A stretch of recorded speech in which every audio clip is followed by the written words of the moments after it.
আবারও সবাইকে ওয়েলকাম জানাচ্ছি আরও একটি ভিডিও দেখার জন্য। আশা করছি আজকের এই রেসিপিটি ভালো লাগবে। যদি দেখার পরে ভালো লাগে তাহলে সম্পূর্ণ ভিডিও দেখার অনুরোধ রইল। আজকে আমি খুবই মজাদার একটি আলুর পাকোড়া আপনাদের সাথে শেয়ার করব। তো কথা না বাড়িয়ে চলে যাচ্ছি মূল পদ্ধতিতে। তো সর্বপ্রথমে এখানে আমি কিছু পরিমাণের আলু নিয়েছি। এগুলো কিন্তু একদম ছোট ছোট যে লাল আলুগুলো বাজারে উঠেছে সেই আলুগুলো, আর এগুলোর চোকলা সহকারে আমি নিয়েছি। এগুলোকে খুব ভালো করে 2-3 বার ধুয়ে নিয়েছি। এখন যে পাতিলে আমি এগুলোকে সিদ্ধ করব সেই পাতিলে ঢেলে দিচ্ছি আর দিয়ে দিচ্ছি এখানে পানি।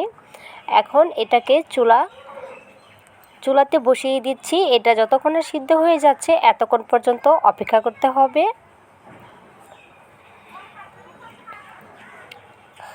তো আমার আলুগুলো সিদ্ধ হয়ে গিয়েছে আর আমি কড়াই থেকে নামিয়ে একটি প্লেটে নিয়ে নিয়েছি, আর এগুলো ঠান্ডাও হয়ে গিয়েছে। তো সিদ্ধ হয়েছে কিনা আমি একটু দেখিয়ে দিচ্ছি আপনাদেরকে। এখন এখানে দিয়ে দিচ্ছি হাফ বাটির মতো বেসন, আর দিয়ে দিচ্ছি 3 চামচের মতো কর্নফ্লাওয়ার, তারপর দিয়ে দিব হাফ চা চামচের মতো হলুদ, আর দিয়ে দিচ্ছি উঁচু উঁচু করে একদম ভরে 1 চা চামচ লাল মরিচের গুঁড়ো। তারপরে এখানে আমি দিয়ে দিচ্ছি একটি ম্যাগি মশলার প্যাকেট, যেগুলো নুডলসের সাথে পাওয়া যায়।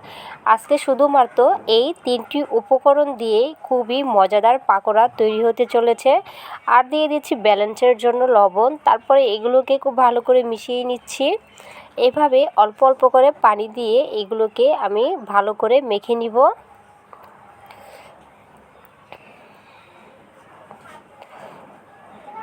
তো এখানে আমি হাফ বাটির মতো পানি নিয়েছিলাম, সম্পূর্ণ পানি আমার লেগে গিয়েছে। এর চেয়ে বেশি পাতলা করতে যাবেন না। এরকম আঠালো যখন থাকবে এটা কিন্তু তখনই ভাজার জন্য একদম পারফেক্ট।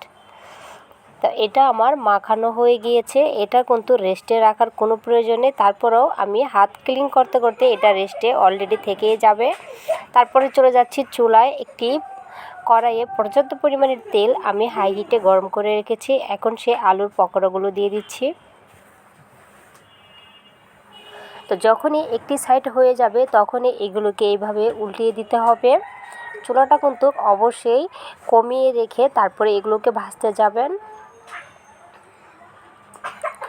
তো দেখেই বুঝতে পারছেন এগুলো দেখতে কতটা সুন্দর হয়েছে। এটা একদমই নতুন একটি রেসিপি। এই আলু দিয়ে পকোড়া এখনও যারা তৈরি করে খাননি তারা কিন্তু খুবই শীঘ্রই এটা বানিয়ে খেয়ে নেবেন। খুবই মজাদার একটি বিকালের নাস্তা।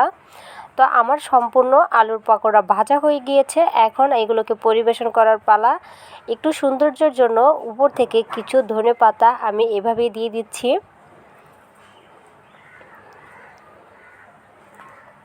দেখতে যেন আরও বেশি ভালো লাগে এর জন্য ধনেপাতাটা দেওয়া। তারপরে এটার উপরে দিয়ে দিচ্ছি কিছুটা পরিমাণের বিট লবণ। খেতে আরও বেশি ভালো লাগবে। আরও বেশি চটপটা করার জন্য দিয়ে দিচ্ছি উপরে সস।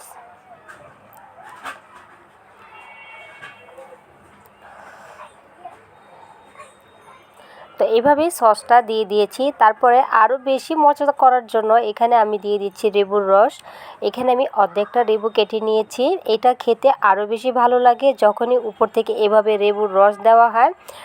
তো আজকের ভিডিওটি কেমন লেগেছে অবশ্যই আমাকে কমেন্টে জানাবেন। যদি ভালো লাগে আমার চ্যানেলটাকে সাবস্ক্রাইব করার অনুরোধ রইল।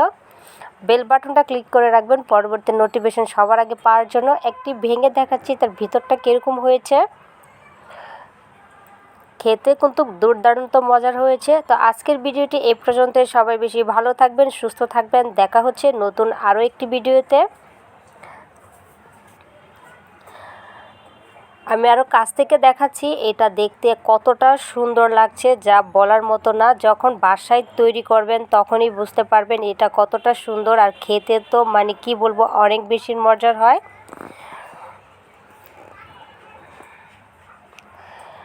আরও এরকম নতুন নতুন ভিডিও নিয়ে হাজির হয়ে যাব। আজকে এই পর্যন্তই। আল্লাহ হাফেজ।